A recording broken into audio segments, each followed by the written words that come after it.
दोस्तों, आज की इस वीडियो में हम सीखने वाले हैं नेस्टेड VLOOKUP कब और किस कंडीशन में लगाते हैं। यहाँ पे मुझे 3 अलग अलग टेबल दिए गए हुए हैं। यहाँ पे आप देख सकते हैं। पहले टेबल में इस कॉलम में एम्प्लॉय नेम है और इस कॉलम में एम्प्लॉय आईडी है। दूसरे टेबल में पहले कॉलम में एम्प्लॉय आईडी है और दूसरे कॉलम में डेजिग्नेशन है और यहाँ पे तीसरे टेबल में फर्स्ट कॉलम में डेजिग्नेशन है और यहाँ पे इस कॉलम में वर्क लोकेशन है। अब दोस्तों, मेरे बॉस ने मुझे इस टेबल में डेटा एंट्री करने के लिए बोला है। मुझे कहा गया है कि यहाँ पे मुझे एम्प्लॉय नेम टाइप करना है और यहाँ पे मुझे वर्क लोकेशन ढूंढ के लाना है। तो दोस्तों, अगर ये काम मैं मैन्युअली करूँगा तो मैं कैसे करूँगा? पहले तो मैं एम्प्लॉय नेम देखूँगा, फिर मैं देखूँगा कि एम्प्लॉय नेम के सामने कौन सा आईडी है और फिर मैं यहाँ पे इस टेबल में जाऊँगा और एम्प्लॉय आईडी देखूँगा और एम्प्लॉय आईडी के सामने देखूँगा कि उसका डेजिग्नेशन क्या है।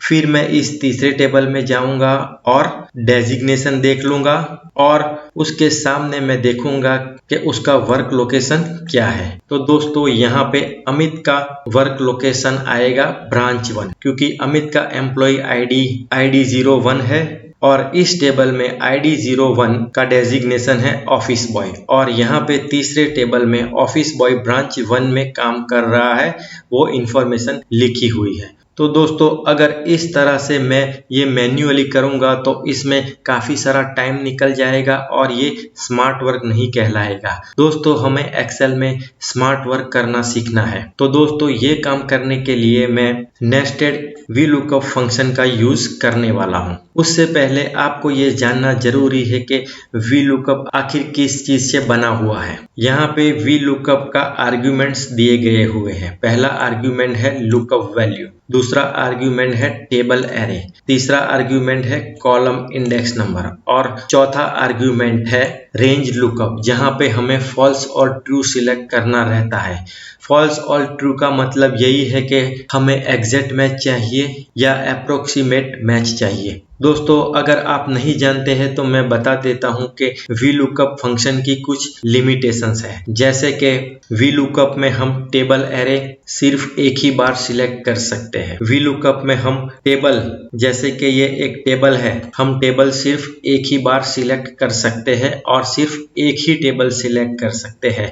हम VLOOKUP में मल्टीपल टेबल सिलेक्ट नहीं कर सकते हैं। VLOOKUP लुकअप वैल्यू को लेफ्ट टू राइट लुकअप कराता है, ना कि right to left.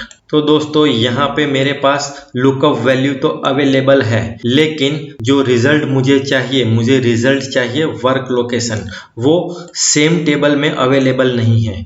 Lookup value मेरी इस टेबल में है और रिजल्ट मेरा इस टेबल में है।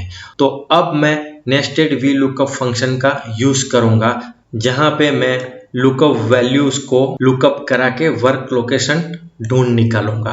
तो सबसे पहले तो हम क्या काम करेंगे नेस्टेड VLOOKUP लगाने के लिए? सबसे पहले हम नेम लुकअप वैल्यू की मदद से एम्प्लॉय आईडी ढूंढ के निकालेंगे। फिर यहाँ पे दूसरा VLOOKUP लगाएंगे, जहाँ पे हम एम्प्लॉय आईडी की मदद से डेजिग्नेशन ढूंढ के निकालेंगे। फिर हम तीसरा VLOOKUP लगाएंगे, जहाँ पे हम डेजिग्नेशन की मदद से वर्क लोकेशन ढूंढ के निकालेंगे। तो इस तरह से हम 3 बार VLOOKUP लगाएंगे और उसे ही हम कहेंगे नेस्टेड VLOOKUP। यहाँ पे इस कॉलम में दोस्तों मैंने ऑलरेडी नेस्टेड VLOOKUP लगा के रखा है आपको डेमो दिखाने के लिए। तो देखिए, यहाँ पे मैं कोई भी एम्प्लॉय नेम टाइप कर रहा हूँ, जैसे कि विजय। तो दोस्तों, अब विजय का वर्क लोकेशन क्या रहेगा? विजय का एम्प्लॉय आईडी है आईडी 02। यहाँ पे दूसरे टेबल में आईडी 02 का डेजिग्नेशन है क्लीनर और यहाँ पे डेजिग्नेशन क्लीनर कहाँ पे है? ये रहा क्लीनर। तो वो कहाँ पे काम कर रहा है? ब्रांच 3 में। तो दोस्तों, जैसे ही मैं टैब प्रेस करूंगा तो यहाँ पे ऑटोमेटिकली ब्रांच 3 सर्च होके आ जाएगा। तो दोस्तों यही काम हम करने वाले हैं इस टेबल में, नेस्टेड वीलुकअप का फॉर्मूला लगा के। तो यहाँ पे जो भी अभी फॉर्मूला लगा हुआ है मैं उसे डिलीट कर देता हूँ, इस वैल्यू को भी मैं यहाँ पे डिलीट कर देता हूँ, और यहाँ पे हम शुरू से नेस्टेड वीलुकअप का फॉर्मूला लगा के देखेंगे। तो दोस्तों इसे आप बिल्कुल ध्यान से देखना। मैं हूँ आपका दोस्त जेके, आप देख रहे हैं डिजिटल वॉकवे। तो चलिए शुरू करते हैं। तो सबसे पहले फॉर्मूला लगाने के लिए हम टाइप करेंगे इज इक्वल टू, लगाएंगे वीलुकअप, टैब प्रेस करना है, फॉर्मूला ओपन हो जाएगा। पहला आर्ग्यूमेंट लुकअप वैल्यू, हम ये सेल सिलेक्ट करेंगे, कॉमा। दूसरा आर्ग्यूमेंट टेबल एरे। आपको ध्यान रखना है कि वीलुकअप में हम सिर्फ एक ही टेबल सिलेक्ट कर सकते हैं। तो हमें अब कौन सा टेबल सिलेक्ट करना है, हमारी लुकअप वैल्यू इस टेबल में है, तो दोस्तों हमें ये टेबल सिलेक्ट करना रहेगा पूरा। इसे हमें F4 लगा के लॉक कर देना है, कॉमा, कॉलम इंडेक्स नंबर। हमें क्या रिजल्ट लाना है, हमें लाना है यहाँ पे एम्प्लॉय आईडी। तो एम्प्लॉय आईडी कौन से कॉलम नंबर में है, ये है कॉलम नंबर 1 और ये है कॉलम नंबर 2। तो मैं यहाँ पे टाइप करूंगा 2, कॉमा, रेंज लुकअप, अप्रोक्सीमेट और एग्जैक्ट मैच, हमें चाहिए एग्जैक्ट मैच। तो मैं टाइप करूंगा 0, ब्रैकेट क्लोज कर दूंगा और एंटर कर दूंगा। तो यहाँ पे अब एरर आ रही है क्योंकि अभी तक हमने यहाँ पे एम्प्लॉय नेम टाइप नहीं किया हुआ है। तो देखिए मैं यहाँ पे एम्प्लॉय नेम टाइप कर लेता हूँ, अमित। तो यहाँ पे हमें रिजल्ट मिल गया ID 01। तो यहाँ पे आप देखिए अमित का एम्प्लॉय आईडी है ID 01। तो यहाँ पे आ गया ID 01। अब हमें क्या करना है, एम्प्लॉय आईडी की मदद से डेजिग्नेशन को ढूंढ के इस जगह पे लाना है। तो दोस्तों हमें फिर से वीलुकअप का फॉर्मूला लगाना है। अब हमारी लुकअप वैल्यू क्या रहेगी, वीलुकअप का पहला आर्गुमेंट लुकअप वैल्यू। तो अब हमारी लुकअप वैल्यू क्या रहेगी, हमारी लुकअप वैल्यू अब बन जाएगी employ ID.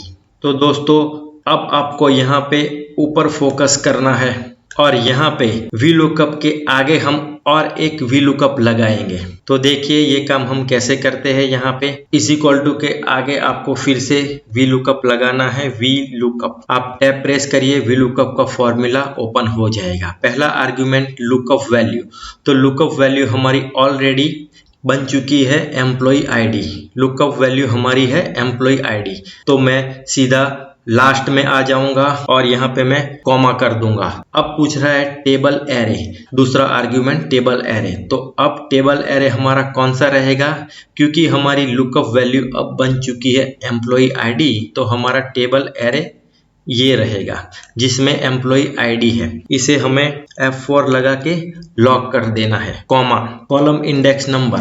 Column index number कौन सा रहेगा, कॉलम इंडेक्स नंबर रहेगा 2, क्योंकि हमें अब ढूंढ के लाना है डेजिग्नेशन। तो डेजिग्नेशन इस टेबल में कौन से कॉलम में है, 2 नंबर में। तो मैंने 2 नंबर टाइप किया हुआ है, कॉमा, एग्जैक्ट मैच के लिए 0 टाइप करूंगा, ब्रैकेट क्लोज कर दूंगा और यहाँ पे मैं एंटर कर दूंगा। तो देखिए क्या रिजल्ट आ गया, ऑफिस बॉय, जो एक डेजिग्नेशन है। तो दोस्तों हमने यहाँ पे दूसरा वीलुकअप लगा के डेजिग्नेशन को यहाँ पे शो करवा दिया है। अब दोस्तों हमें डेजिग्नेशन यहाँ पे मिल गया है, यहाँ पे डेजिग्नेशन का टेबल दिया गया हुआ है। तो हम यहाँ पे डेजिग्नेशन की मदद से ये जान सकेंगे कि एम्प्लॉय कौन सी ब्रांच में काम कर रहा है, उसका वर्क लोकेशन क्या है। तो दोस्तों फिर से हमें यहाँ पे वीलुकअप का एक और फॉर्मूला लगाना पड़ेगा और इस बार हमारी लुकअप वैल्यू बन जाएगी डेजिग्नेशन। फिर से दोस्तों आपको यहाँ ऊपर फोकस करना है जहाँ पे हम तीसरी बार वीलुकअप का फॉर्मूला लगाने जा रहे हैं। तो यहाँ पे इज इक्वल टू के आगे मैं फिर से वीलुकअप लगाऊंगा, वीलुकअप, टैब प्रेस करिए, वीलुकअप का फॉर्मूला ओपन हो जाएगा। लुकअप वैल्यू, हमारी लुकअप वैल्यू क्या है, इस बार हमारी लुकअप वैल्यू है डेजिग्नेशन, जो ऑलरेडी हमने यहाँ पे ढूंढ के निकाल दी है। तो मैं सीधा यहाँ पे लास्ट में चला जाऊंगा, कॉमा प्रेस कर दूंगा और दूसरा आर्गुमेंट है टेबल एरे। तो दोस्तों अब हमारी लुकअप वैल्यू जो डेजिग्नेशन थी वो कौन से टेबल में है, वो यहाँ पे तीसरे नंबर के टेबल में है। तो मैं ये टेबल सिलेक्ट कर लूंगा और उसे F4 लगा के लॉक कर दूंगा, कॉमा प्रेस करूंगा, third argument column index number. Column index number कौन सा रहेगा? 2 रहेगा, क्योंकि वर्क लोकेशन इस टेबल में दूसरे कॉलम में है। कॉमा, एग्जैक्ट मैच के लिए मैं 0 टाइप करूंगा, ब्रैकेट क्लोज करूंगा और एंटर कर दूंगा। तो देखिए हमें यहाँ पे जो रिजल्ट चाहिए था वो मिल चुका है। अमित का वर्क लोकेशन है ब्रांच 1। आप यहाँ पे देख लीजिए अमित, उसका एम्प्लॉय आईडी ID 01। यहाँ पे देखिए एम्प्लॉय आईडी ID 01, डेजिग्नेशन है ऑफिस बॉय। यहाँ पे देखिए ऑफिस बॉय कहाँ काम करता है? ब्रांच 1 में। अब दोस्तों इस फॉर्मूला को मैं नीचे तक ड्रैग कर लूंगा। अब आप यहाँ पे डेटा एंट्री कर सकते हैं, जैसे कि मैं दूसरा एम्प्लॉय नेम टाइप करूंगा विजय, तो देखिए वो काम कर रहा है ब्रांच 3 में। यहाँ पे मैं टाइप करूंगा अरुण, तो देखिए अरुण काम कर रहा है ब्रांच 5 में। यहाँ पे आप देखिए अरुण, उसका एम्प्लॉय आईडी ID 03, यहाँ पे ID 03 का डेजिग्नेशन है QA और डेजिग्नेशन यहाँ पे QA है, तो वो काम कर रहा है ब्रांच 5 में। तो यहाँ पे रिजल्ट हमें मिल चुका है ब्रांच 5।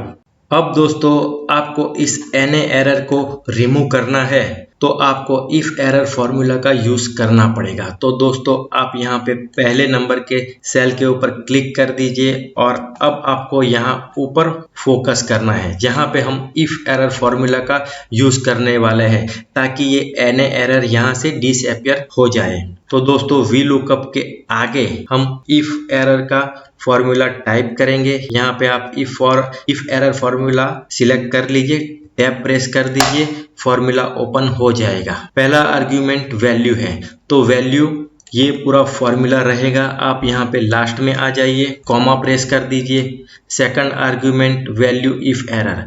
अगर यहाँ पे एरर आ रही है तो हमें क्या चाहिए? हमें चाहिए ब्लैंक। तो ब्लैंक के लिए हम 2 बार डबल कोट्स करेंगे और ब्रैकेट यहाँ से क्लोज कर देंगे और एंटर कर देंगे। अब दोस्तों हमने इफ एरर का फॉर्मूला लगा दिया है, इसे हमें यहाँ ऊपर से नीचे तक ड्रैग करना है। तो देखिए यहाँ पे एरर जो आ रही थी वो यहाँ पे निकल चुकी है। अब यहाँ पे कोई और एक नाम टाइप करके देख लीजिए, साजी। साजी काम कर रहा है ब्रांच 5 में। चलिए देख लेते हैं।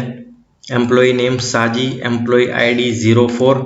यहाँ पे एम्प्लॉय ID 04 है, तो डेजिग्नेशन क्या है? अकाउंटेंट। यहाँ पे हम डेजिग्नेशन देखेंगे, अकाउंटेंट कहाँ पे है? ये रहा। कहाँ पे काम कर रहा है? ब्रांच 5 में। तो यहाँ पे हमें रिजल्ट मिल गया ब्रांच 5। यहाँ पे टाइप कर लीजिए मोहन, ब्रांच 2, और उसी तरह कनु और राहुल भी यहाँ पे ऑटोमेटिकली आ चुके हैं। तो दोस्तों मुझे उम्मीद है कि आपको ये वीडियो ज़रूर पसंद आया होगा। अगर आपको मेरी चैनल के कंटेंट पसंद आ रहे हैं तो मेरी चैनल को लाइक और सब्सक्राइब जरूर कर दीजिए। तो फिर मिलते हैं अगले वीडियो में, तब तक के लिए good bye, have a nice day.